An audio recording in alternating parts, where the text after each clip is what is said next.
c'est peut-être pas plus mal que je ne la pose pas, parce que elle me fait, à ma connaissance, que ce soit le modèle jordanien de migration en Jordanie est un modèle qui est pris sur le pays du Golfe, notamment pour toutes les migrations qui ont émergé à partir du milieu des années 80. Je ne parle pas des migrations palestiniennes qui sont différentes, et qui sont supposées être des migrations tournantes et temporaires, avec un droit absolu donc, de l'État ou de renvoi à la frontière et dans les pays d'accueil. Et en même temps, je constate, d'après ce qui est dit, qu'on est quand même dans une perception des migrants, quel que soit leur statut administratif, qui sont quand même une population durable, inscrite dans l'histoire du pays et donc inscrite dans son tissu social. Cette question de la durabilité et de l'impact sur l'image de l'étranger ou du migrant est intéressante non seulement dans les pays du Golfe, mais dans un pays comme la Jordanie, qui est quand même un pays de par son histoire, depuis le début de la création de l'Émirat, c'est un pays qui n'a pas cessé d'avoir une vague migratoire, et qui est devenu un pays aujourd'hui extrêmement composite, avec des populations venues de partout. Au jour d'aujourd'hui, on a presque la nostalgie d'un âge d'or où les Transjordaniens et les Palestiniens se chamaillaient autour de l'identité, d'une identité qui finalement s'avère aujourd'hui pour les Palestiniens comme pour les Transjordaniens comme une question déjà derrière au regard de l'identité ou de la présence des Irakiens ou des migrations asiatiques,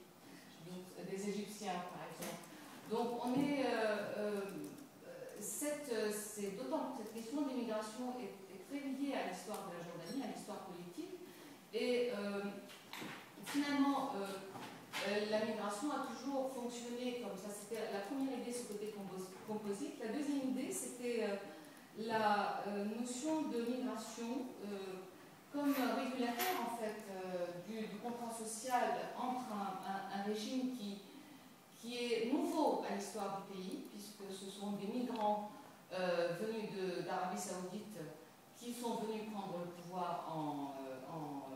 dans Transjordanie et de Hijaz. Et là, je ne parle pas, c'est pas mon terme, c'est le terme qui a été utilisé par le prince Hassan il y a quelques mois de cela, en disant mais nous sommes tous des migrants. On a un problème avec la migration, mais il n'y en a pas. Moi-même, mon frère, mon père, nous sommes tous des migrants, nous sommes venus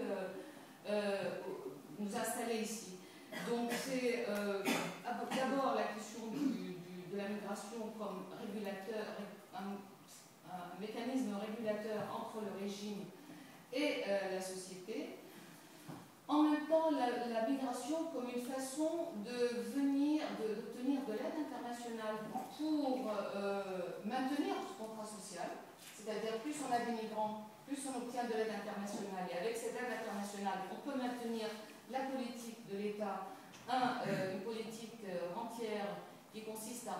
rentiariser l'armée, enfin, certains groupes ethniques issus de l'armée, certains groupes de population, notamment les Bédouins du Sud, dans l'armée, rentiariser par rapport en termes de fonctionnariat, fonctionnariser une autre partie de la population